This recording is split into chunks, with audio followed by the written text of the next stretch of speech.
Welcome to the Lorehounds podcast. We're your guides to a galaxy far, far away. I'm John, and I'm starting the Rot of the Hutt workout routine. And I'm Elysia, following Grogu to help undo all of his button pushing, although you can't unlaunch those rockets. No, you cannot. And this is our coverage of the 2026 film, The Mandalorian and Grogu. We are going to start spoiler-free, talk about our general thoughts, and then we'll give a big spoiler warning.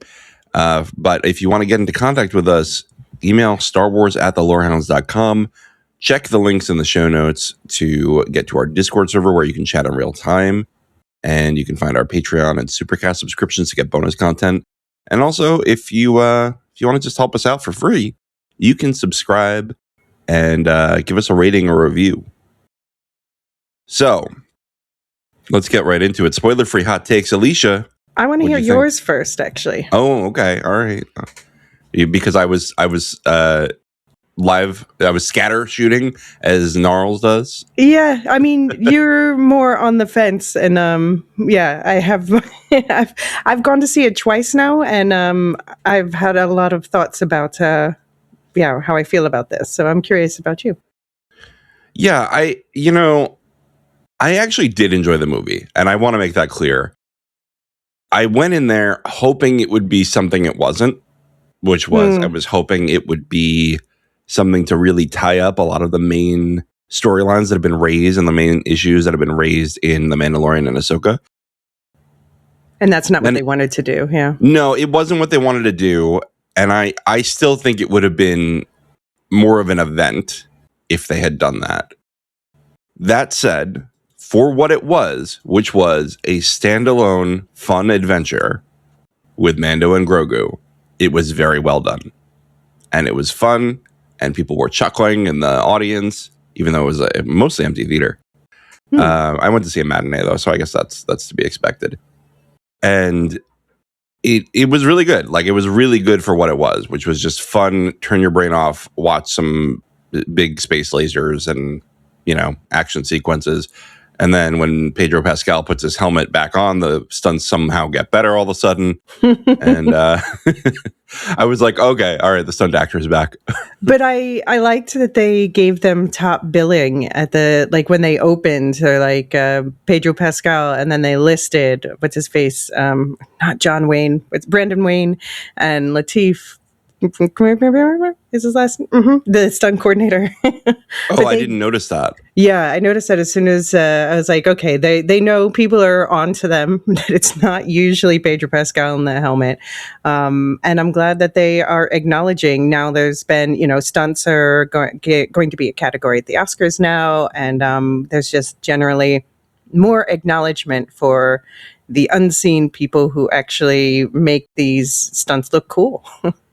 That's good. It's fun. I came home and I was like, Pedro Pascal definitely got like $10 million to say like 20 lines. Well, I think that the one of the main reasons that they do this also for the stunts, but also so they can pay him a little less. You think so? Yeah, because he doesn't have to be on set much. But I did notice the big scene that he was in was very wet, and you do get extra pay for being immersed in water.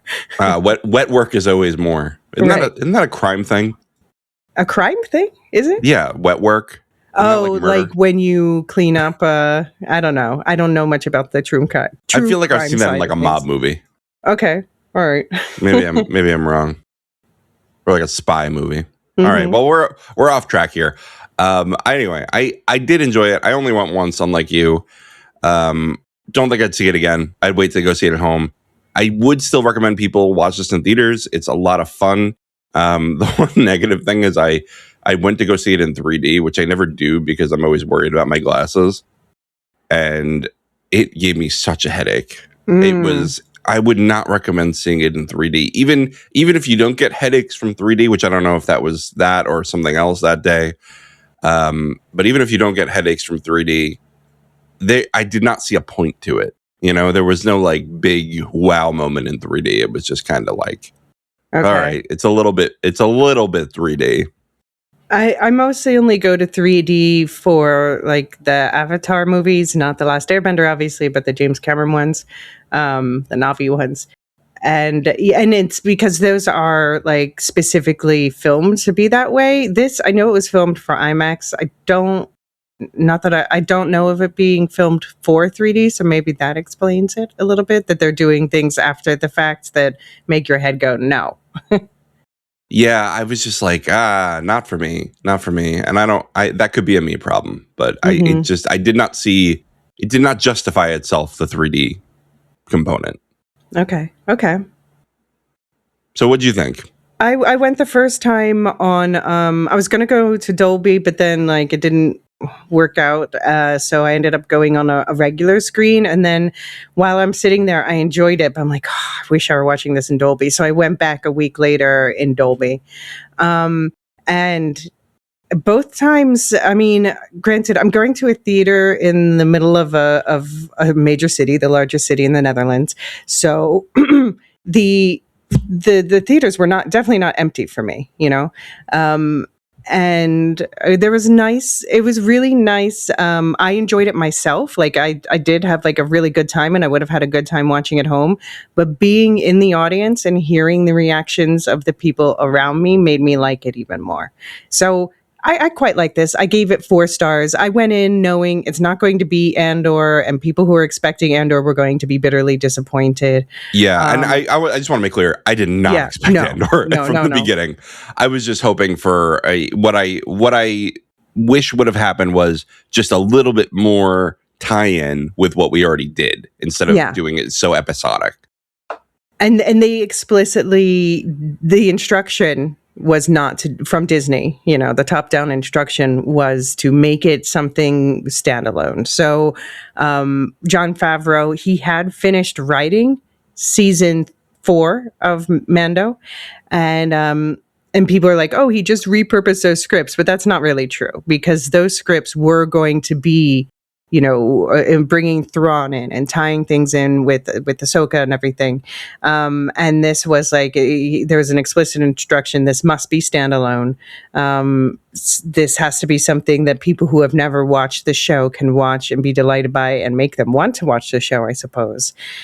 So I think that's there. And what I heard from the people in the audience, like in my second showing, the people on either side of me, I think they would have called themselves big Star Wars fans. So I had on my left side, I had a mother and her like preteen child. And then on my other side, I had 2 guys in their 20s.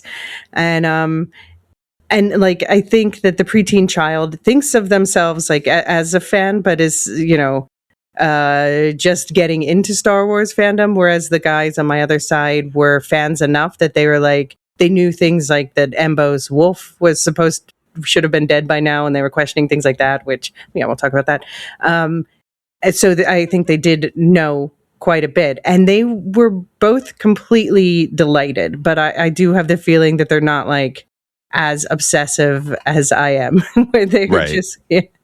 And I think that, and so my first time watching, I was definitely, I don't even remember who sat on my right, but the people on my left there was a couple, whereas a guy who spoke Dutch, I know because he spoke Dutch to me when he came in, and his date apparently did not, because they were speaking in English the whole time. And of course, the subtitles, when aliens speak in a Dutch movie theater, the subtitles are in Dutch. And he was not translating any of it to her. So whenever that would happen, she would just like pull out her phone and start going on that.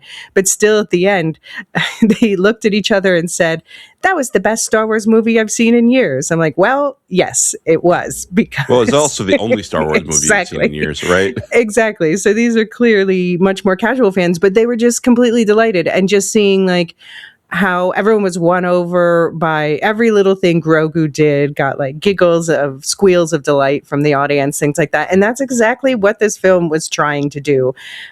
So if I judge it by that merit, I like it better, I think, than season 3 of the show. Okay. I think it's more cohesive for one. It's definitely more cohesive. Yeah. Because season 3 was doing too many things. Yeah. And there were things in season 3 that I would have liked to have seen more of, like the structure of the New Republic and things like that. I was hoping for more of that, but I understand why they didn't go that route. We will talk about they did implement some lasting changes that affect the New Republic stuff, especially with one particular character. I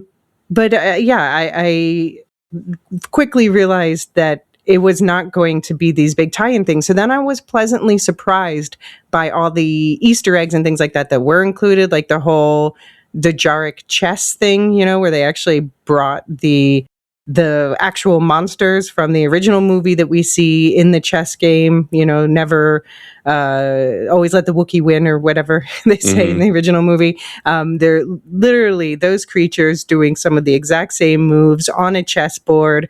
And I'm like, yes, I am here for this. That's great. There were other things like Zeb was there, really hoping that there would be a mention of Callus, but I think Disney's still cowardly about Zeb's perceived boyfriend. I don't think Disney's going to bring him up anytime soon.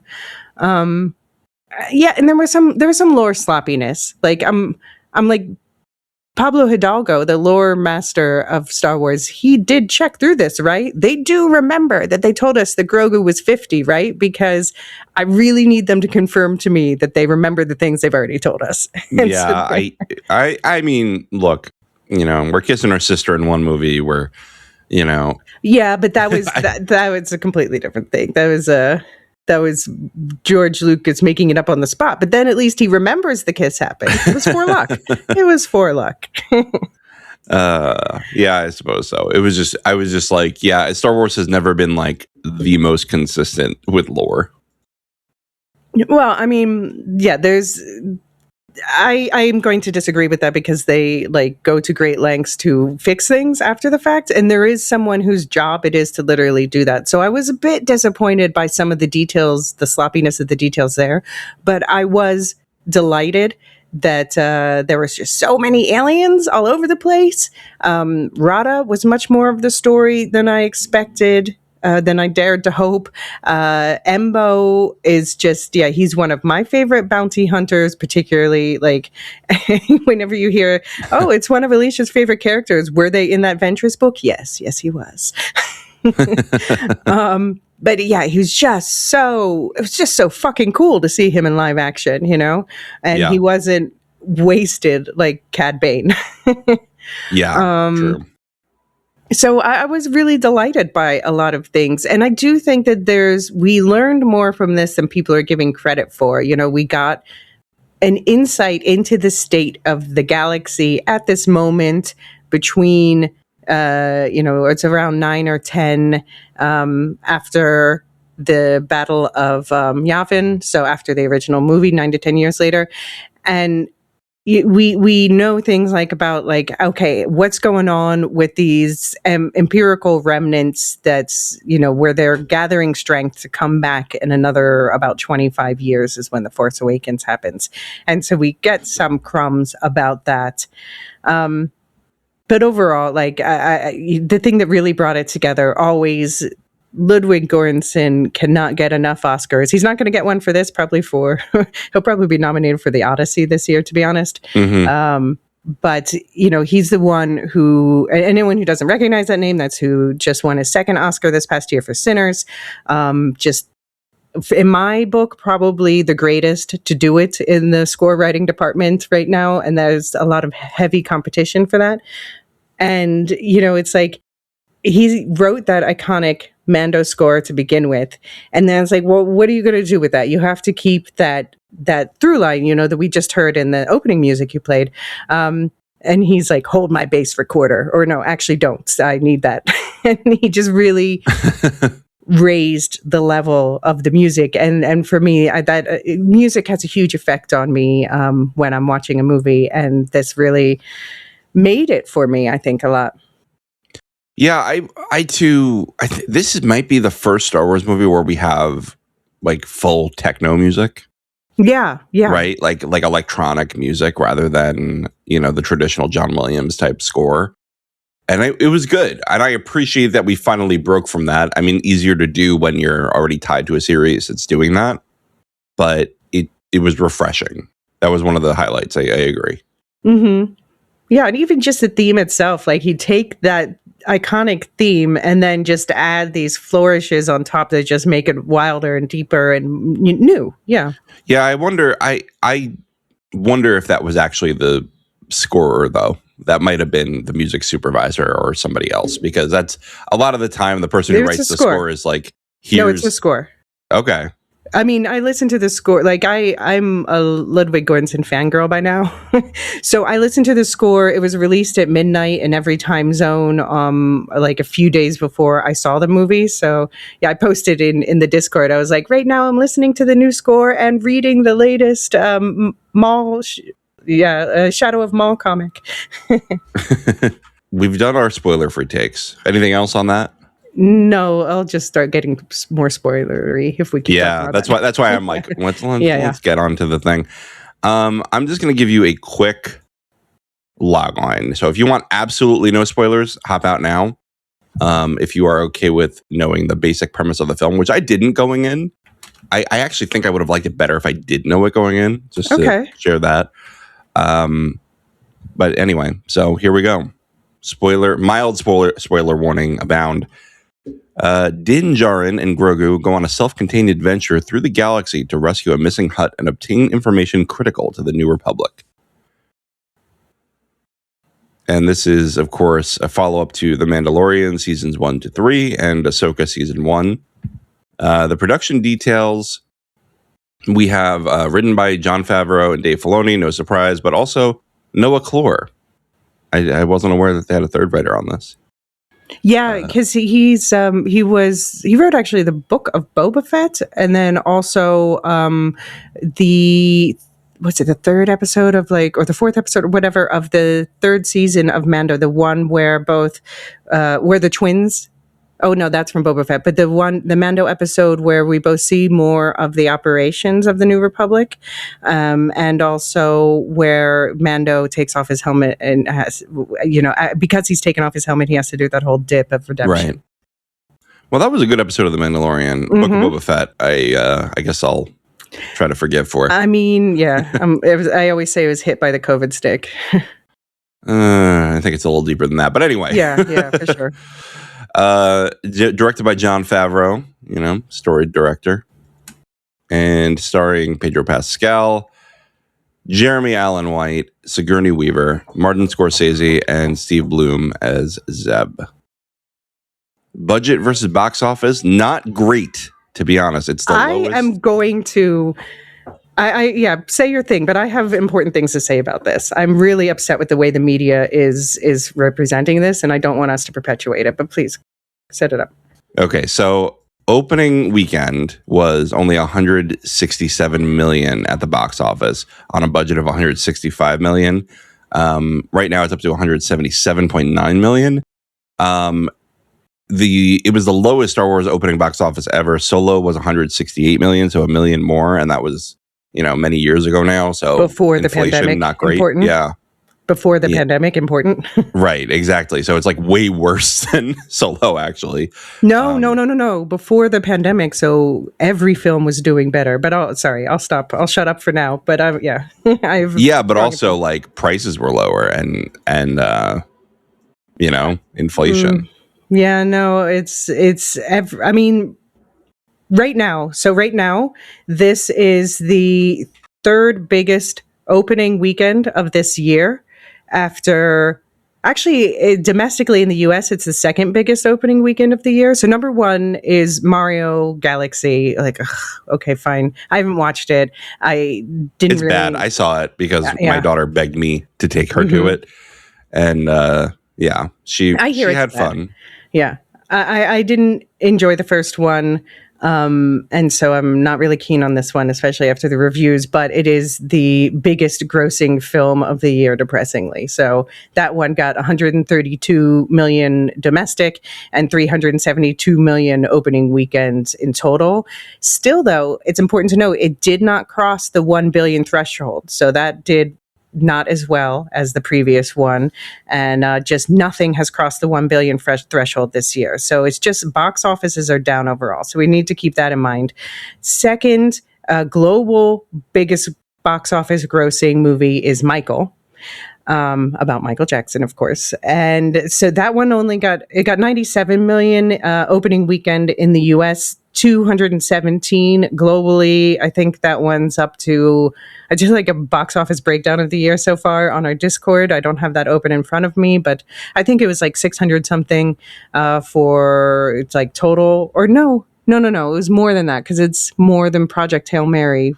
Anyway, so Mando, second biggest domestically, 102 million, 165 million globally. So it's surprisingly soft abroad. That is the biggest thing. It's like, why is it so soft abroad? And I can't answer that because anecdotally, when I go to the theaters here, the screenings are all sold out. There's a bunch of them. They're packed. It's doing well in the Netherlands. Can't say about the rest of the world. I think China's just completely done their own thing. So that's a major thing that's affecting all of the global box offices. Like they have this. There's also quite a lot of countries currently boycotting anything that we do. Sure. So yeah. It's not great. No, it's not, so the question, the only thing where Mando I think is really worrying is like, why does it seem to be soft internationally? But then a lot of the times when it says that, it's just because it takes longer for the international grosses to come in. So we may need to come back and revise that because like, for instance, people were saying that something like the drama was doing soft internationally when actually at the end of the day, it ended up earning 2/3 of its pretty impressive box office for, the type of film that it is abroad. So we'll see with Mando. Overall, though, it's one of the strongest of the year. Project Hail Mary is fourth with 81 million opening weekend and 140 million opening weekend worldwide. So that's fascinating to me. Yeah, the pull of the Star Wars brand. Even when I think Star Wars is such a divisive thing right now. Like it's just you have multiple factions within it. Maybe I just see the Reddit people and they're like, the fandom menace, as people call them, like angry about everything anybody does in the universe. And the way that the media has been reporting these box offices are constantly framing it as like, oh, it's softer than Solo. Like you have to understand that Solo was released in a different world than we are in now. Yeah, that's true. Although, I mean, already still declining. It was already starting to decline, right? What? The theater going. We haven't. We're recording this on Friday of the second weekend, so we have no idea yet. But no, I'm saying if before the pandemic we were already declining in general theater going. I mean, nothing compared to what the pandemic did, of course. Yeah. Yeah, and then the post-pandemic, everybody was like, let's go to the movies again. Yeah, I mean, but we're still nowhere near pre-pandemic levels. Right. Even though we are bouncing back, we're not as bad as, it was in like 2022 or whatever. But yeah, no, I just mean like right after the pandemic, everybody was like, let's go to the movies. We couldn't do that for a long time. Yeah. And then they kind of backed off again. It's tough, right? Because we all have nicer TVs now. Or a lot of us have nicer TVs now. And it's, the things, this is part of the film industry also like taking steps that kind of hurt themselves long term is they're releasing stuff on paid video on demand real quick. Well, that's what the pandemic really changed is that they really forced things to be, to go directly to video. That was like this HBO policy that pissed off a bunch of people and they lost a lot of creatives because of that. And now there's a real fight to get that back. And, and Netflix obviously has contributed to this. And then, for a long time, we still see a lot of, because Netflix is the biggest in the streaming game, we see a lot of the other streamers like Disney Plus starting to like, oh, let's do binge drops and things like that. But these are not financially the best policies for a streamer. Like if you want to make a bunch of money on a movie, you release it in the theater first. That's just, And so now we see a pivot back towards that. So hopefully that will bear fruit in the future. But I just think, I've just been really angry with the media, how and I've brought this up with other movies in the past. It's not new to this movie. It's just obviously it's Star Wars. People like want to say things and they just keep repeating what other people are saying without really breaking it down, that this movie has done quite well, to be honest. Like this, it's it's so far, it's doing quite well. Now we'll see how it does in the second weekend if there's a big drop. I don't expect that because it got an A- cinema score, which is a solid cinema score. And when I saw the people around me in the theaters reacting to it, yeah, that tracks. Like, people are really enjoying it. It's just, as you say, the fandom menace is loud as ever. Well, I appreciate you educating me here because I don't pay attention to movies like you do, as you know. So it's good to put it in the context of the broader trends. We'll see where this ends up. I guess we're not going to know for at least another few weeks how it really did.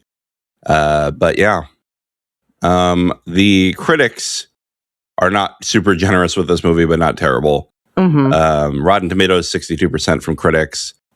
Metacritic at 53%, Letterboxd at 3.1, which I know you say they're harsh graders over there. Yeah, well, I mean, and this is also where it's not even the fandom menace. There's like a film snob effect going on Letterboxd, and I say that as a film snob on Letterboxd myself. But I'm a film snob who also loves, I love pulp movies as much as well. And so I've seen basically two scores repeated in the people that I follow on Letterboxd, which is either I gave it a 4, I've seen lots of other people give it a 4, or on the other hand, I've seen lots of people give it a 2. And these are usually not Star Wars fans. So yeah, 3.1, that makes sense to me as an average of those. Okay. That's fair. All right. Well, quick analytics. We know Marilyn watched the movie, so I guess it passes the Pukila scale. Yeah. Maybe I don't know. We haven't heard from Marilyn. Marilyn mentioned that she might send in a voicemail, but I never got it. So here we are. We'll have to speculate on how Marilyn feels about it. What age children would you say could go see this? What age children? I didn't bring my kids. I didn't bring my 5-year-old. I think the dragon snake makes it a little scarier than, like a 5 or 6-year-old. I would say like 8 or 9 and they're fine. Okay. Maybe that's because I don't have an 8 or 9-year-old yet, so I can't judge that. And I'm just like older than now. I mean, yeah, I'm very permissive. I would like if someone with a 5-year-old was like, could we take my 5-year-old? I'd be like, yeah, sure. But that's probably, don't listen to me.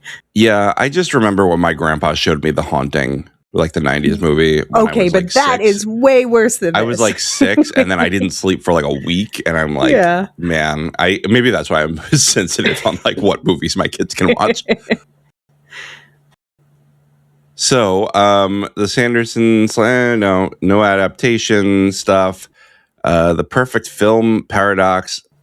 Is it perfect at what it does? No. I mean, it's good at what it does. Yeah, I think it's solid at what it's trying to do. Like I said, my only real gripes are that are some lore nitpicking. But I think as a piece of filmmaking, it's not going for Best Picture, and it's not going to get it. But as an adventure film, like I was comparing it in my head while watching with the Ewoks films I used to love as a kid. And I'm like, yeah, once if I were a they've kid scrubbed now, from everything. Oh no, I think those Disney. ones are still on it's Disney. On Disney, now, right? Yeah. I rewatched one of them recently. Was this the one that was part of like a broader special, and then they took it apart? Oh no, that's the Boba Fett one that came from the Star Wars Christmas special. Yeah. Holiday special, sorry. Yeah. It's Life Day, not Christmas. It's Life Day, right, which is technically in November, but yeah, but I was thinking like if I were a kid now, I would be rewatching this film ad nauseum. Yeah, I think that's right. I mean, I'll say this: I liked Solo when it came out. I was a much more casual Star Wars fan. I still like Solo. I think it's really underrated. Well, but what I'm not saying I don't like it now. I'm just saying like as a casual Star Wars fan back then, I was like, this is really good, and I bought it on Blu-ray because back then I was like, I'm gonna do physical media. I bought it on Blu-ray, and I watched it again when I had it at home. Like it was a good movie. Yeah, I mean, as a serious Star Wars fan, I liked it when it came out, and I still think it's underrated. It's just like people be drinking haterade, and they need to stop. Yeah, no, it suffered from the Rise of Skywalker effect, unfortunately. Right, that's true. I will stand by that. The Rise of Skywalker is a bad movie. It's bad at what it does. I'll call it mixed because there are certain things about it I do really like. Agree to disagree. So, what else we got? The villain analysis framework. There are villains in this. They're very two-dimensional. I mean, yeah, it's what I expected going in. It's not, they don't have the most depth, but then there is someone like the bounty hunter Embo. I think they didn't advance his characterization at all, but they did nail it in the way he's just doing his job. And, well, I don't want to get into spoilers. He's just a machine, right? He's not a machine. He's a Kyoso. A killing machine. You know what I mean? Got it. Yes. Yeah. One track mind kind of thing. All right, and you're the judge on this one. Is it Hope Punk? I would say yes. I would say in general, Star Wars is very Hope Punk from its inception. I have trouble with the New Republic era in terms of Hope Punk because we know where it's going. I mean, it's like our world right now. We know where it's going. We've been there before, but yet we're still going there. But the Hope Punk part is that, like, I don't want to get political, but the people who will gather together to say, no, we don't have to let this happen. It's just a weird place to be of like, this is the government now, but it's also the resistance. It's weird. No, but that's the thing is it's not the resistance. And that's what I really liked about that episode of Mando that we were talking about, where they dive into the where they focus on the New Republic, which a lot of people don't like that episode of Mando, but it's probably my favorite of the third season because it asks the question, what happens when the resistance becomes the government and starts to fall prey to a lot of the same traps? Okay. All right. And I hoped for more of that exploration in this movie. They did not go there at all. So that's something I was like, womp womp. Okay. I guess. Yeah, would have liked that. Would have liked any follow-up from Ahsoka or I'm kind of surprised that they didn't include certain characters introduced in Ahsoka. You mean the rest of the Rebel crew? Yeah, I think they could have put in at least one more Rebel. Yeah. I mean, it's interesting that they've separated Zeb out from the rest, and I wonder if it's because of the rest can be played by humans, and Zeb has to be CG. And so we got like a tease of him in Mando season 3, but they're going to, I hope he shows up in Ahsoka now. And I hope like that just by making him a character in this movie, that meant that they were able to funnel budget toward developing him more as an asset, as a digital asset, so that they can use that in Ahsoka season 2, hopefully. Yeah, maybe. I'm just kind of like, you couldn't have painted Mary Elizabeth Winstead green for a day and had her in the cockpit when they came to rescue Mando. Yeah, there could have been like a fun that wouldn't have taken away from anyone else, but that would have cost money. It's just, yeah, missed opportunities, I would say. There's a lot of missed opportunities for cameos. It's rare that I watch a Star Wars movie and I'm like, I wish there were more cameos. But I did feel that way here. I felt like we were missing some things. I mean, I guess I didn't like, I didn't necessarily want it to become a cameo fest, and I was so pleasantly surprised by how well I thought that Rada and Embo were used that I was like, okay, I'm cool with this. Fair enough. And I will say before we go into spoilers, I really miss Carl Weathers. Mm-hmm. His absence was like palpable. There was a tribute to him and I only know this because they put it on the StarWars.com trivia thing, because I don't read Arabesh, which is the text that they use in universe. Someday I will learn that. But there's I'm sure you will. I have no doubt in my mind. I mean, I can't believe I haven't by now. But there's an Arabesh sign above the doorway leading to the arena on Shikari, that moon, and it says Weathers Apollo on it. And that's obviously in tribute to Carl Weathers, who played Apollo Creed in the Rocky franchise. Did he play Apollo Creed? I've never watched Rocky. Mm-hmm. Yeah. Do you want to explain who Carl Weathers was for anyone who doesn't remember? Yeah, he was the leader of the settlement that Mando kept going back to. He was always giving Mando ships to Navarre. go after. Yeah. And then he ended up being sort of like governor of. I think they weren't affiliated with the New Republic quite yet, but they were like friendly with them. Yeah, that's going to be Mando went back to Navarre. Okay, here's a minor little complaint about the movie. I wish they would just like do the subtitles and tell us the names of every location they go to. Like just do that. Like it helps longtime fans. It helps new people. It hurts nothing. Yeah, so Navarro was the planet. Navarre, he was High Magistrate Grief Karga. Yeah, so Mando did go to Navarre, but I really had to pay attention in the second time because I knew he went there because it's a title of one of the songs on the soundtrack. But then I missed it the first time because so much happened so fast. And just put the subtitles. Yeah, I hear you. Well, anyway. I missed Carl Weathers. They clearly were like, get us Sigourney Weaver on the phone right now. All right, well, let's take a break. We'll come back and we will get into all the spoilers.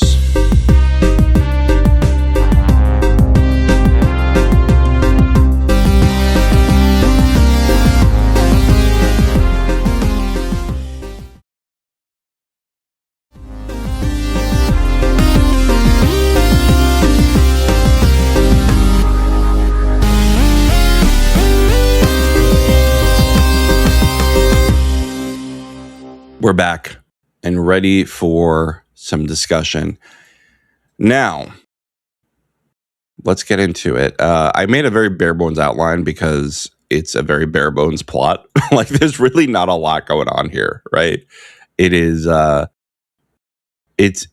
wanted to say how I approached this movie. So I approached the movie looking at this Rada plot line and going, okay, this is our opening adventure. This is our save the cat, right? This is our let's just make Mando look cool, saving a hut, get some cool CGI in, and then we'll go do something that's more consequential to the universe.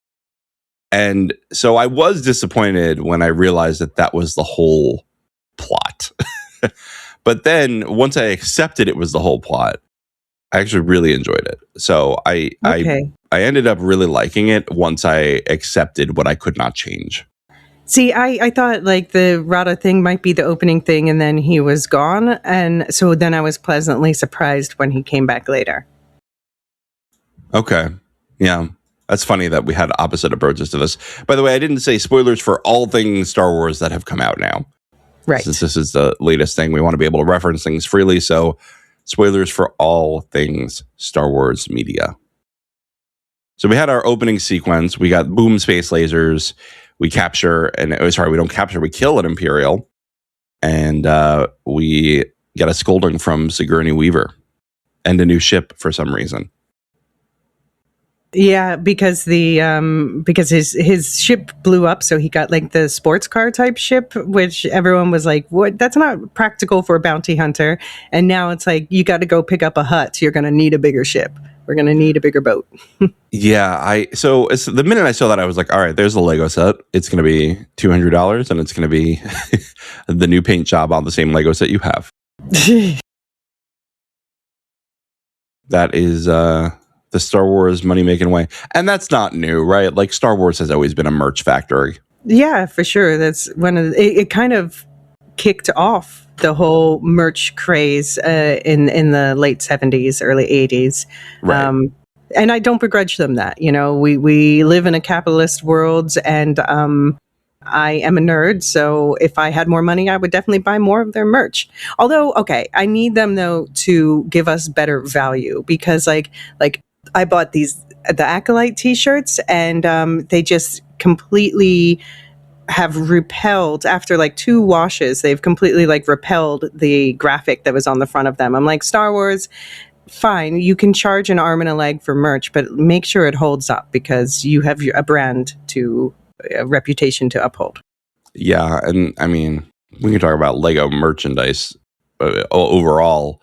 I know your shirt wasn't Lego, but thinking about Star Wars Lego, I don't know if you saw this new Lord of the Rings set, but they are getting out of their minds with these prices, like $650 for the Minas Tirith siege. Basically, like it's just like a battle scene of the end of Return of the King. And I'm like, dude, $650 is insane. You even charge $400 for that. I think people will buy it, but $650 is like out of your mind for plastic. Yeah. I mean, Lego is, because people keep buying it. There needs to be more competition, I think. Yeah, and part of it is like legitimately like it's hard for them to make custom pieces if they're not going to sell a lot of these things. It costs a lot of money to make custom pieces. At the same time, you got to figure out how to price it better, because it's just people are not going to buy. I'm sure people will buy it, but anyway, this is a merch factory, and we've got our new merch, and I'm sure there's going to be something from the, what is it, the Unzellans? Yeah, absolutely. They're with their tiny little ship. Love. Yeah, that's going to be a Lego set. That'll be the budget one, right? Like that'll be $50. I guess it depends how small they make it. Yeah. What did you think of the introduction of Sigourney Weaver? Did you feel like this was, just celebrity casting, or was she an interesting character? I don't think she was an interesting character. I did hope she was not. I did hope for more from, and it's funny because I've been thinking a lot about the Netflix Defenders first shows on the Marvel side, and she was like brought in the Defenders crossover season in a very similar way, where it's just like, look, we got Sigourney Weaver. We got her to say things. The end. And this is, like I said, probably the most disappointing part of this is that I did hope that to explore a bit more the whole New Republic side of things, and that would have been her part. But no, she was just there to be like, I don't know, glorified bounty hunter manager. I almost chuckled because if you ever watched Finding Dory. No, I need to catch up on that. I have seen Finding Nemo, but not good, this. So it's fine. Okay, that's probably why I haven't. But there's a scene where they get to an aquarium, and you hear a voiceover that just says, "I'm Sigourney Weaver, and this is our exhibit on." And like that's her whole role, is just to say, "I'm Sigourney Weaver, and here's our aquarium." Yeah. And that's kind of the same thing here, right? She's there to be Sigourney Weaver, not to be a character. And that's a shame, because I think she's a tremendously talented actress. She's, a sci-fi legend. And I wish they would use her for actually acting. So can I say what at one point, like the plot I had written in my head was, because I was horrified by some of the things she was saying.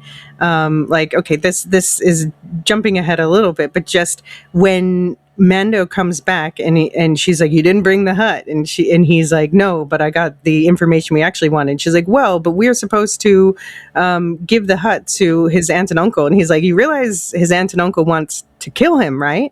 And she's like, "Well, but we're cultivating a relationship." I'm like, that's dark. Like, I was like, what if she is the secret villain of the movie? But no, she wasn't. No, she was just being duped. Nobody addresses that, like the entire, this is like an Iraq level intelligence community failure. But being duped, being duped is one thing, but she was also like, it's fine to hand over the hut to the aunt and uncle who want to kill him and probably sold him into slavery in the first place. I'm like, this is not cool, Sigourney. Anakin did not save Rada for this nonsense. Right. Ahsoka saved Rada mostly. I'm sorry. I haven't watched that movie in a while. This was the original. Let's talk about it quick. The original Clone Wars movie, right? That launched the 2008 series was what Rada showed up in. That was the whole gambit, is they had to save baby Rada. Right. So I did, for the handful of you who have access to my Star Wars Canon Padawan timeline feed, that's the subscription feed for my for the Star Wars Canon Timeline podcast. I did put out an episode where I did a deep dive into everywhere that Rada has shown up before. So I did do a rewatch and reread of all those things. And so... yeah, this is really fresh in my mind. And like, it was funny that they used the graphic they showed. They're like, this is the last graphic we have of him. He may have grown by now. And anyone who'd seen the previews chuckled in the theater because he's like this big muscular monster now, beast. But it was, yeah. So he was kidnapped by his uncle Zero, or no, his uncle Zero helped the separatists. Dooku basically told Ventress, go kidnap this kid, poison him. And this also like helps Ventress later think about, that was really messed up when I did that kidnapping thing that one time. And it helps her turn toward being a savior of young children rather than, whatever that was. And so then, yeah, they, again, like in this movie, they want to make a deal with the Hutts because they want to use their hyper lanes in the outer rim so that they have an advantage over the Separatists. But the Separatists, they want, obviously, that same advantage. So the Separatists are trying to, led by Dooku, trying to paint the Jedi as hating the Hutts and trying to kill Rada. And they get Rada's Uncle Zero to help participate. And, yeah, just all of the inside Hutt backstabbing where basically Jabba was like, because he was the leader, all of the other Hutts low-key hate him and thus low-key hate Rada, his son. So I could have predicted actually in that preview episode on the Canon Padawan feed exactly what the twins plot line was going to be in this. And it was exactly that. But it's like, I guess that's not necessarily a bad thing, that it was what I expected on that front. Plus, like you're a Star Wars super fan and you're a movie super fan, so you're gonna see patterns that people won't. And so I don't think that either of us. I mean, like, look, I'm far more casual Star Wars fan than you. I'm not but I'm also like, I'm in this middle zone, right? Like, I'm not a casual in terms of like, I don't look at this stuff at all, especially after hanging out with you on the Star Wars Canon Timeline podcast. Should I say that again 3 times? Will that sum in the pod? And I promise there's more public episodes coming, but I've been doing the. No worries. I wanted to say, like, seeing this movie and making it predictable, I don't think makes it a worse movie for the target audience. I do not think that we are necessarily the target audience. No, and I think specifically the target audience for this movie was not existing Star Wars fans. It was like supposed to keep us satisfied enough, but this was mostly Disney wanted this movie to be to bring in new fans, basically. Yeah. Hey, it was for 2 things, right? It was new and returning, right? It's like, hey, remember how fun it was to go see Star Wars? Here's some big explosions on the screen. Here's a guy who kind of looks like Boba Fett. And then you have, the new fans of like, you're a 9-year-old going to see this movie. It's awesome, right? Like, you've never seen anything so cool. Mm-hmm. Yeah. Yeah, and that's also why I feel like it was pitched younger. They put in good money in the aliens, and we'll talk about especially toward the end where they favored practical effects over CGI in many cases, and I really dig that. Like, the Grogu puppet has gone through quite some developments. Like, we saw him doing the press tour, showed up at the Oscars and everything, but what they're able to do with just the puppet alone now, with just animatronics, is incredible. Yeah, I mean, he's very cool, and the movements are smooth. I love every time he jumps up on something. It feels like he's going like, yeah. Yeah. Yeah, that got squeals out of the theater audiences when he jumped up and like, Mando's like, what are you waiting for?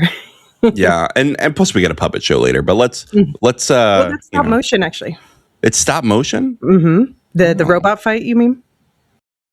I was talking about the Grogu and Anzellans. Oh, yeah. A lot of that was stop motion. Huh. That's interesting. But also puppets, yeah. Stop motion puppets. All right. I mean, a mix of stop motion and the animatronic puppetry and blah, blah, blah. Got it. All right. So the gambit is, we've already said this a million times now, but we're going to rescue a Hutt for Imperial information. So we go to Nal Hutta. You have some lore bits on there. Yeah, I mean, so Nal Hutta is They actually retconned where the huts originated, but Nal Hutta is basically is their home. It's like swampy and stuff, so it's good for their physiology fits there. And a lot of people thought from the trailer that moon that we went to Shikari, a lot of people were hoping that was going to be, we saw a glimpse of a moon hanging over Nal Hutta. That's Nar Shaddaa, which is like space Vegas. But no, we stuck to, I mean, it makes sense like that it wasn't Nar Shaddaa, because why would you have, if you're going to rescue a hut, why would it be on the moon to their own planet? It's got to be somewhere else.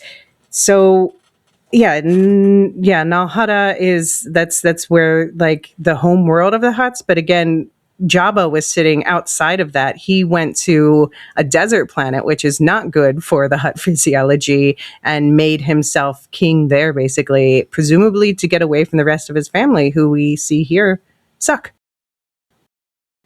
They do suck, and I think we saw in the Clone Wars, right? Wasn't there like everyone? Every time you meet a hut, you're like, "Oh, this sucks." Like you almost feel for Jabba. You're like, yeah, no, exactly. Like the whole kidnapping thing and stuff. Yeah, yeah. And they're all backstabbing each other all the time. He's the best of a bad bunch, right? Yeah, because at least like, you know, when they made a deal with Jabba, he honored that deal, and when they make a deal with the twins, they're playing both sides. Right. And then they're going, hey, the whole time. There's a lot of cackling, I feel like, with the twins. They should have mustaches because they would twirl them. They absolutely would. And I don't know if I love, like, Jabba was an interesting villain, and this was not as much of an interesting villain. Yeah. I mean, I think it's interesting they're setting up Rada at the end of this to be on the side of the good, which I like. You know, I think there should be more. I have a soft spot for the huts in general, so I want to see more hut exploration of like the different, you know, because like Star Wars, like they do with planets, they'll be like, this entire planet has one geology, whatever. Right, which, exactly. Granted, in our solar system, we do see that a lot. Although we underestimate like the variety of climates on Mars, for example, but we've seen the huts have force sensitivity in past storytelling. We've seen, I don't know, there's just so much more they can do with the huts. So I'm glad that they are revisiting in that and you know, reminding people it's not just Jabba. Yeah, and I appreciate that. Let's talk about Rada. You know, they get to what is it called? Nar Shaddaa? No, sorry. What's the planet that they go to? Yeah, Nal Hutta. No, to get to Shikari is okay, so here's a question about Shikari. So I am a nerd who does Wikipedia stuff. I have lazy vowel pronunciations. People, when I speak Dutch, people think I'm Belgian. But when they on Wikipedia, it's been interesting to see the evolution of Shikari is the name of this. It's a moon, but it's so unclear, and it shouldn't be this unclear. We know they call it the moon of Shikari in the official Star Wars release stuff, but then within it, they call it one of the moons of Shikari. So is Shikari a planet with several moons? Is Shikari the name of this moon? What is going on there? And that's another thing where I'm like, you're getting a little sloppy with the lore. Please, you know, think about this, redefine this. Okay. Interesting. Well, they really need salt there. We know that. They are struggling to have salt. They're paying people in salt crystals. I feel like, which is where the word salary comes from. What do you mean? In the real world, because they used to pay people in salt in like North Africa. Really? The military there in like, you know, classical times. Huh. Okay. Anyway. Sorry. No, it's all right. No, I was pondering. They get to Rada. My God, is this guy swole? As soon as I saw him, I was like, what the hell are we doing here? We have, I love it. I hope people are thirsting after him on the internet. Can't wait to see that. I hate that. I hate that. Don't ever say that to me again, please. And I didn't even recognize. I saw Jeremy Allen White in the credits, and I was like, "Who's he playing?" Because I went in really cold to this, and I did not even recognize his voice in here. Obviously, they had a voice changer, of course, yeah, but didn't even recognize like his cadence, which was interesting. But what a character design! I just don't even know what to say about it. Like that's why I put that joke in the intro, like following his fitness routine. Is that what he's going to do for the New Republic? He's just going to get all the soldiers swole. I mean, I'm here for it. Yeah, let him train the soldiers. I just want a short where he's like, "Count your macros, boys." I loved them showing, like, because we haven't really seen the Hutts fighting on screen much, or really in live action at all. So, I love to see like how they show his rolling maneuvers and like what do you do with that physiology that makes you, a challenge. 10 more reps, Zeb. 10 more reps. It was interesting to see, like, and toward the end, when we have Mando and Embo fighting on one side, and then we have Rada fighting technically they're his cousins once removed, I guess, but he called the man an uncle, potato. And it was just really interesting to see, like, the different, if you have different physiologies, how you fight differently. Yeah, it was interesting. The effects were great. Like, it looked great. All the motion was really smooth. I did not need the 10-pack of Rada the Hutt. Oh, I was here for it. Because this is what I'm saying. Like, I want there to be different types of Hutts. They don't all have to be morbidly obese. Look, they have an extremely different physiology, but they also get fucking ripped. They can. Of course they can. Why not? Yeah, there's muscle underneath the thick skin and blubber. But they also get ripped.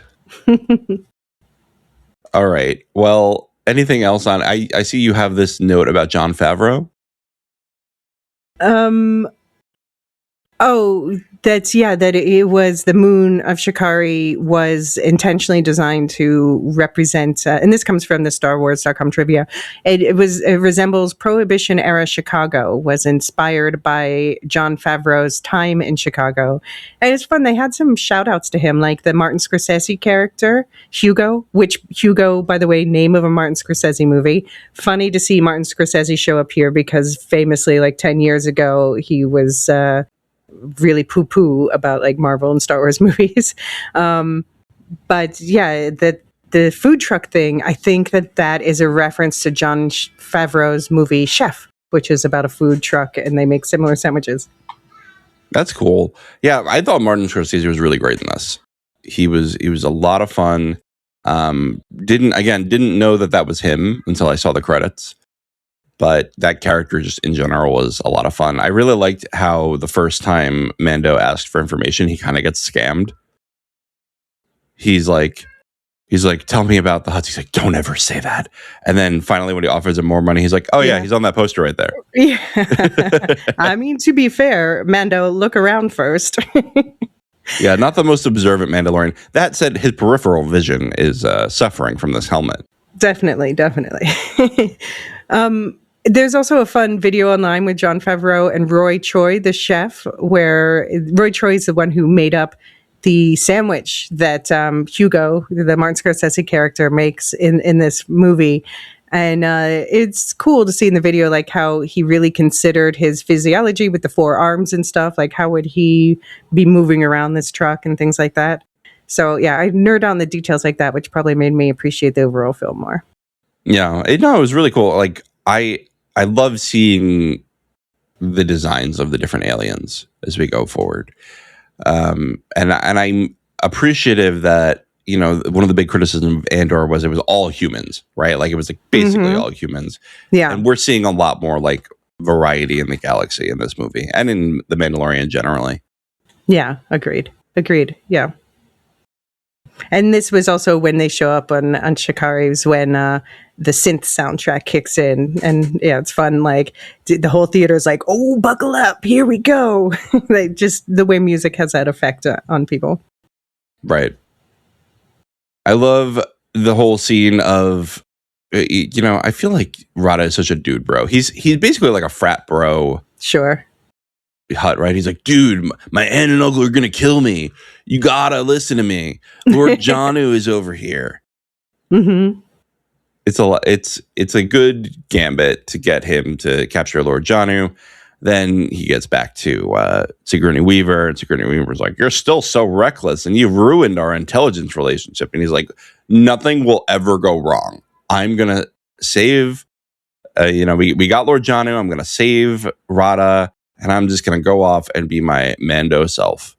Also, I'm keeping the ship." Yes, I mean, as he should. Right. And she's like, "You work for us." And he's like, "I am a mercenary." And she's like, "Wink, wink. Of course you are, honey." Yeah, exactly. It's those people who are like, they just can't commit to a relationship, right? Right. It's weird. I haven't committed to this relationship. It's been 10 years. We have 3 children. Exactly. That's where he's at now. He's a common law New Republic soldier. That's right. Exactly. But twist. Mando and Rada, of course, are captured. Mando has to fight a dragon snake, but he gets rescued by Grogu and the other puppets, the Anzellans. Mm-hmm. Yeah. The biggest laugh, I don't know if it was the same in your theater, but both times in my theaters, the biggest laugh was when Grogu builds like the little shelter for Mando to heal in and tries to back him in, realizes it's too short and keeps bonking his head. Right. Instead of just accepting that it's too short, he's just like, bang. Oh, he's a baby. A 50-year-old baby. He was fine. It kind of reminded me, with the helmet on. He got the helmet. My daughter is doing softball right now, and her coach is pretty funny. And my daughter goes up to him. What's this happened? She goes, "Why do I have to wear a helmet?" And he just takes the softball like an inch above her head and drops it on her. And he goes, "Did that hurt?" She goes, "No." He goes, "That's why you wear a helmet." And then he walked away. Fair, yeah. Okay, question for you about this whole section where it's like the sort of Grogu solo section. Seems to have been the most divisive amongst a bunch of people. Where I saw a lot of people call it slow, and other people, and I'll admit I'm amongst the latter group, that found it delightful. What did you think? Did you think it slowed it down, or do you think it gave Grogu a chance to shine? I really actually liked it because the first half of the movie, I was like, we are 3 seasons and a movie in, and Grogu is still just so useless. What are we doing here? I was getting really frustrated with Grogu in the first half of the movie. Once he takes matters into his own hands, I was much happier with the movie because it's one of those things where like you can have, a sitcom where there's no character development, but in a Star Wars show and movie, you need some character development to sell me on it. It's a space opera, right? Right. So I was really, really happy the fact that Grogu goes and he's like, we are rescuing him. He's going to go steal some fish. I like the guy who fed him the fish. That was a lot of fun. Gatori, I guess, because it looks like a gator. And voiced by Stephen McKinley Henderson, whom people might know as, for instance, I was talking about him recently as the Mentat in the first Dune movie from Villeneuve.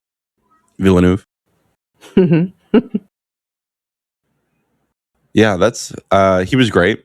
He was great. It was wholesome. I appreciated that not everything has to be a trap, that there are, and you need those moments where you're like, okay, there's people, look for the helpers kind of thing, right? Like there's people willing to, stand up in mild ways, in ways that they can to authoritarian regimes. Right. Or the tools thereof in the case of Embo. Right. Because that's what I think is interesting about Embo is that he, the bounty hunter with the circle hat, for anyone who doesn't know this name I keep saying, is that he is not like, he doesn't believe in, whatever the Hutts are doing or whatever. He's like, it's just a job for him. And then I love at the end when, it gets to things are going a certain way and he's like, oh, I'm outie. This is no longer in my personal interest. He's not... Yeah. It's not ideological. It's work. But the he's a Kyoso, and which obviously you can tell by the design, you can tell by the name of their species, these are Japanese influenced, and there is a system of honor amongst them, which they could have explored more here, but I don't mind that they kept him kind of mysterious and badass. Yeah. I think it was good. I think it was a good balance, especially with this kind of self-contained story. So yeah, what did you think? Did you find this too slow? No, I would say, yeah, I'm amongst that. I found it delightful. I might have even probably liked the second half better than the first half, which seems to be contrary to what some other people are saying. So, I would say if you've heard that and you have doubts about watching it, then decide for yourself, because we're all going to have different responses to different things. I really liked, as you said, seeing Grogu forced to act on his own and to show that he does have the mind of not an infant in there. Exactly. Yeah, it gets exhausting to have him treated as a baby all the time, right? Especially when you wrote in the beginning, like, do they remember that he's 50? Right. Yeah, because at one point, Rada the Hutt is like, when I was your age, and like, granted, Rada probably doesn't know how the species ages, because we don't know, and I don't think even Pablo Hidalgo knows. But yeah, and there was this blog post around the time that the Clone Wars movie came out that claimed, because Rada, like Grogu, is the first baby of his species that we've seen. So we're like learning how they age based on these two characters. And there was a blog post that came out around the time of the Clone Wars movie that said that he was that basically they were in a pouch, baby Huttlets, for 50 years, and then they're born as an infant after that. But then that seems to have been completely overwritten by a comic called Hyperspace Stories number 6, if anyone's curious. It's an anthology thing, so you don't have to read 1 through 5, and it mostly focuses on Greedo ingratiating himself to Jabba, how Greedo, the bounty hunter who shot second, how he became part of Jabba's bounty entourage. But it also features Rada the Hutt, and that says like he's a newborn basically, and they've established like they have moms. So who's Rada's mom? We still don't know, but this would mean that he is technically younger than Grogu. Okay, that is interesting. But they were babies at the same time, and I want that Muppet Babies sort of crossover cartoon. Oh my gosh. Yeah. Well, you'll have to write into Young Jedi Adventures and have them do a flash forward, right? Yeah, he wasn't alive yet then. Although Hutts do live for hundreds of years. Jabba was like 600 something when he was killed. Don't worry. When Rada discovers his Force sensitivity in the next movie, we're going to have a crossover event for years. I want Force sensitive Jedi. I want Force sensitive Hutts, but not Rada, because he's something else. He's too swole. He's too swole to be Force sensitive. You can be both, but let there be variety. Have you seen people? This is kind of unrelated, but my attention span needs me to say this. Have you seen the TikToks or YouTube Shorts or whatever you're on? The videos of men going to the Star Wars lightsaber building area in Disney, and women are commenting, "Girls, be patient. This is their Sephora." Oh, okay. I mean, I guess it's my Sephora too. Then I know. I was like, Elysia would like this. Yeah. I don't own any lightsabers just because, like, I actually did meet someone once who built his own lightsaber with real lasers, but of course, like, you don't keep that in. Well, I'm sure he keeps it in his living room, but it's really like he'll only demonstrate it outside with nobody nearby or pointed away from him, because lasers be actually dangerous. Yeah, I would say so. But then it's like, if I get one of those, I love the hilts of the thing, but I don't want necessarily the plastic laser sword parts that you can't change or move. It doesn't retract really, or if it does, it looks janky. So I guess like I don't have any lightsabers because I'm waiting for them to improve the real world technology. I don't know. I agree with that. It's also like, it's like the cheap ones are awful and the expensive ones are so expensive, and still, it's never going to be a real lightsaber, guys. Let's just be honest with ourselves. Yeah, yeah. Although I think it's cool when you see, like, and this is something I see, especially women learning, maybe just because the algorithm feeds me that, but the whole spin effect, in terms of like spinning it around your front and your back and stuff. I'm like, yeah, I would like to learn to do that. That is so cool looking. But I do appreciate that Disney in their park has made a replica of, hey, pick your hilt, pick your kyber crystal. Sure, yeah. I appreciate the attention to detail there. Yeah, I mean, I could see myself at some point having like Ventress's original lightsabers, and which hook together to form this double lightsaber with an S curve in the middle, and I could see myself like hanging that on a wall or something. I could see it. There are a lot of good like replica ones too, and you can get them with just like the hilts, so you don't have to be bothered with it. Someone, was it Samariu, if I'm saying that correctly, was talking about 3D printing Ventress lightsaber hilts and was showing pictures on our Discord. So yeah, that's cool. But then you got to be good at painting, and boy, am I not. I think I'm too impatient for it. Like people who get like the Warhammer figurines and paint them. I think it's so cool. And I don't okay, I'd say I don't have the patience for that, but then I'll like build a whole clock out of wooden parts, which is just as tedious, I suppose. So I don't know. It just depends what you enjoy. Right.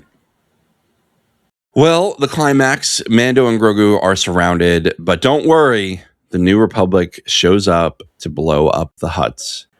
Rada decides to stick around with the good guys. Yeah. So, I mean, I thought that I was really excited about the fact Rada sticks around with the good guys. Now, like this, of course, I'm glad they've remembered Rada exists. This, of course, raises the question, like, what happens? Where is Rada during the sequel trilogy? But I'm even more curious about where has Rada been between the Clone Wars and this, because he says, I was all alone when I was a baby. And here's another one where I'm like, do you remember your own lore? Do we need, like, Sam Witwer was talking in a video about correcting Dave Filoni at one point. I'm like, I think honestly, Sam Witwer might remember the lore details better than the people in charge at this point. But like Jabba didn't die until just like he didn't die until just like a 4 or 5 years before. Right. Yeah. This. Return of the Jedi. So where now they have to, like, some Star Wars writer has to retcon what they said in the movie about Rada being alone that whole time and explain why he was not with his father, who was still alive. So yeah, I am looking forward to that. I know they're doing this new thing now, and it's probably for spoilers, but it annoys me. Like they did it with Maul, Shadow Lord, and now they're doing it with this movie where they have prequel tie-in comics, but they're not releasing them until after. So the first of these prequel tie-in comics for this movie is releasing in July. Why? Yeah. Why? You're not going to sell any of them because the hype is going to be dead. I mean, I'm sure people, I guess the thought is like, people are like, oh, I'm so into the movie, I want more. But I just think, yeah, indeed, the hype is hyping more going into it than like a month after it's come out. And you're like, oh, well, we know where this goes. Like that's the thing with the Maul prequel comics. Like we know where this goes. I know that character's Demas is gonna die the beginning of this show. So why am I investing in this character? Right, but also like you need to be able to like have the kid go home and beg their parents for merch. Right. And you need to catch that window. Right. I remember, I don't really mess around with this anymore, but when I was a kid, I really liked Harry Potter, and I loved the licensed games that like were actually not terrible. Mm-hmm. And I would like beg my parents after watching the movie, like, I gotta play the GameCube game. Mm-hmm. Will you please get me the GameCube game? And sometimes they would say yes. Mm-hmm. I think most of the time they would say yes. They were very good to me. Mm-hmm. But but like if you waited 2 months, I might have forgotten about it. Right. Yeah. Yeah. No, I don't understand why they are doing this. But I'm hoping that the prequel comic will at least go into Rada's backstory more. I don't know. I have no idea what it's going to be about. Like, for instance, the Maul prequel comic is actually mostly about Brendan Lawson, the one played by what's his face, the Brazilian actor. Oh my gosh, why am I blanking on his name?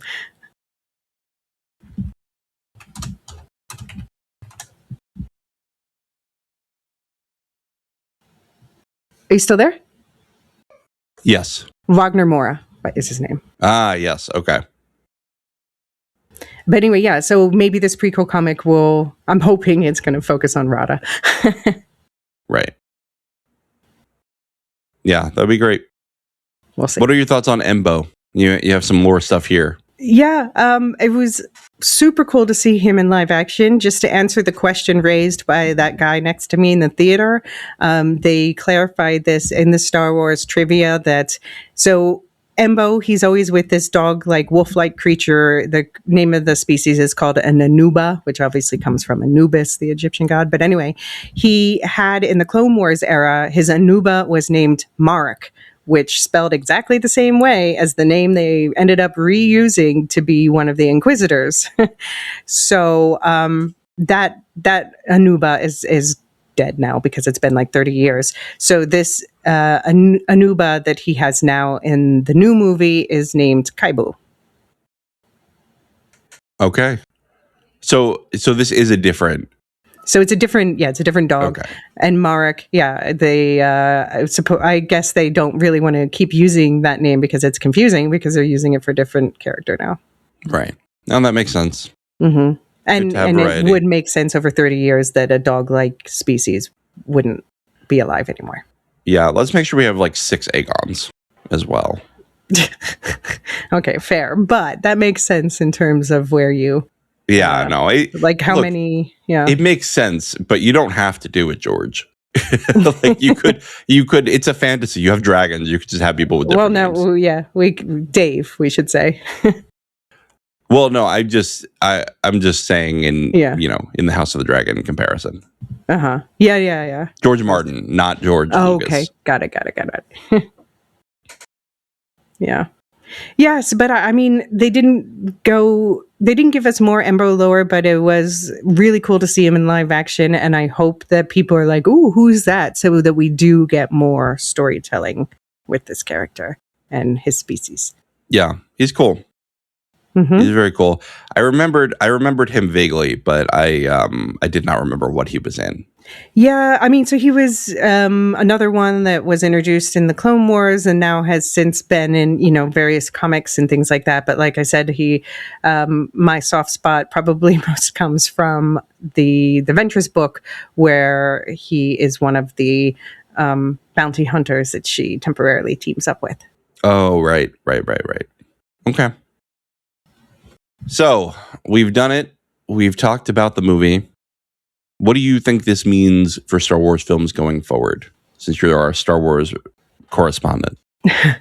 I mean, so here, as you said, you wanted this to continue the story they've been setting up in like the TV show and Ahsoka, which is set during the same period. And the question is like, and this is why I don't want this narrative that this movie is a failure, because Disney, the reason we got this movie and not the many other things that were in development is because Disney got scared. And so I was saying to you and David privately that I want this movie to do well enough that they feel emboldened to keep going, but not so well that they're like, all we should do is just repeat the same things over and over. Yeah, just episodic movies till the cows come home. Yeah. Right.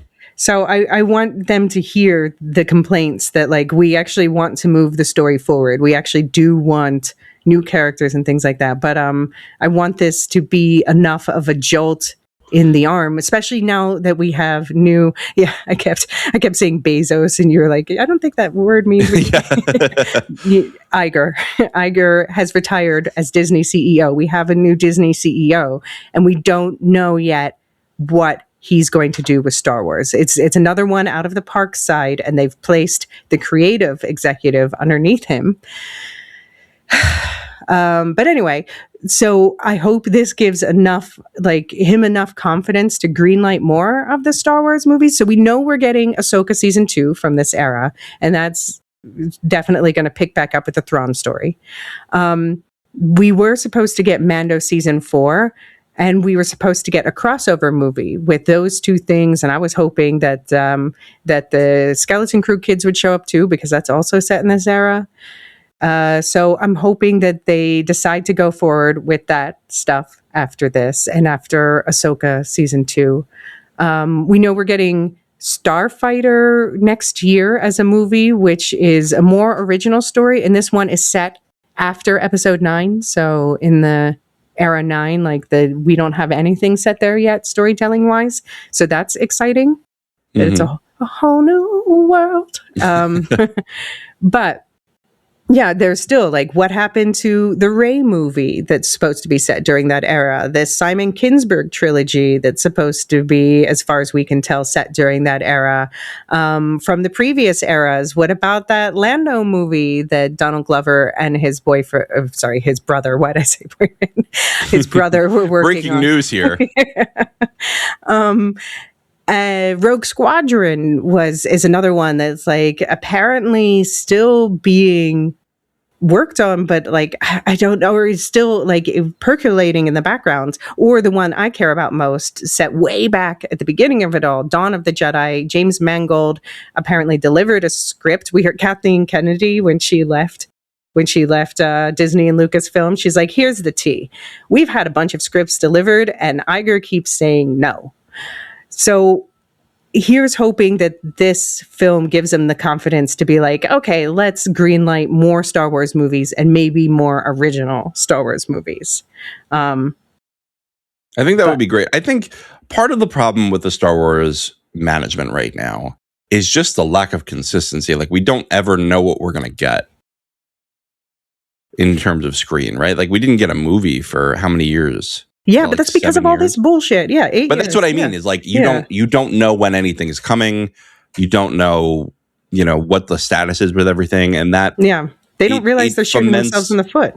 Unrest, right? It's not great for the fandom.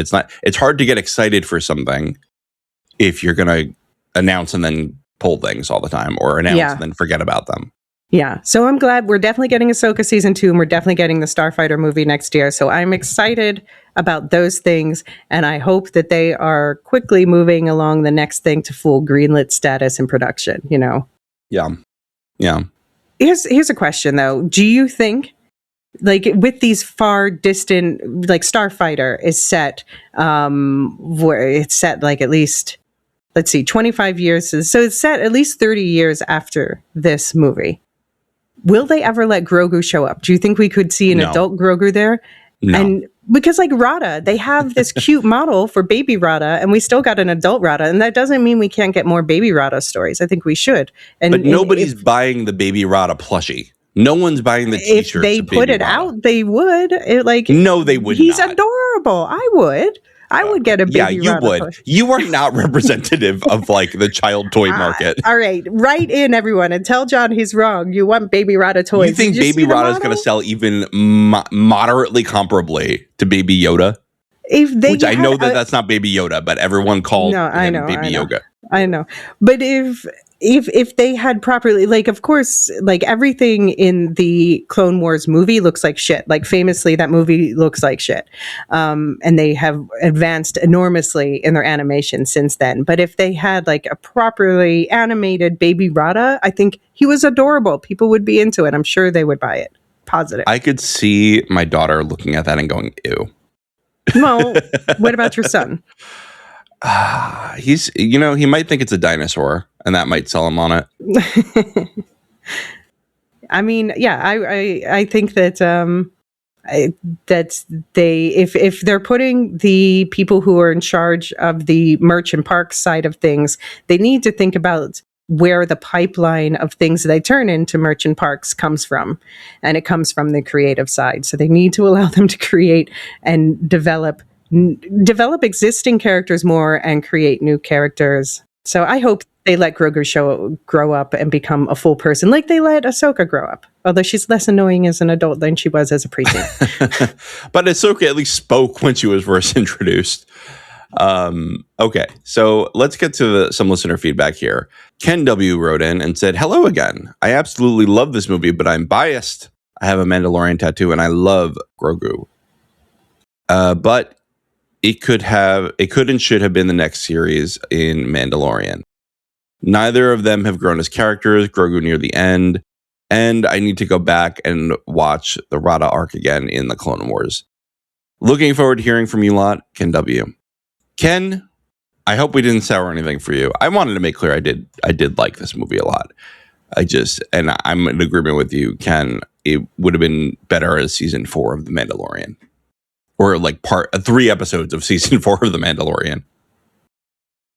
I mean, I understand why, from a financial perspective, they did this, and I'm fine with them putting the Clone Wars movie is basically 3 or whatever, however many episodes of the Clone Wars, and this was, I think I saw someone, maybe it was Star Wars Explained, broke it down, or no, maybe it was New Rockstars broke it down. Like, this is why I think this would have been like 6 episodes of the series. And I'm like, I'm happy for them to do this movie, but now, don't think that you can only make things that don't, like, people get so loud and obnoxious about things interconnecting. And I agree, a movie should be something that you can watch without having seen the stuff that came before, but it should also at the same time award the stuff you saw before, so that maybe someone new comes in and says, now I want to see the stuff that came before. And I think that's what they were hoping with this, but it would have been more powerful if they had tied this story more to the current seasons or whatever. I hear you. Bo-Katan showing up would not have been a bad thing in my book. I know how you feel about her. I think she's an interesting character. I would have liked to see Bo-Katan. I want to see more Bo-Katan, just to be clear. I just think that she is full of it. Okay, so I just wanted to pull one thing from the Discord because I'm a sucker for scatter shooting, and Gnarls provided. All right. Gnarls wrote, "Mando and Grogu on the big screen rocked. I feel bad for anybody watching it at home." Agreed. I'm a sucker for all the spaceship shots, from the slick dogfights to the vibey hyperdrive. I loved Grogu climbing things. Keep climbing, little guy.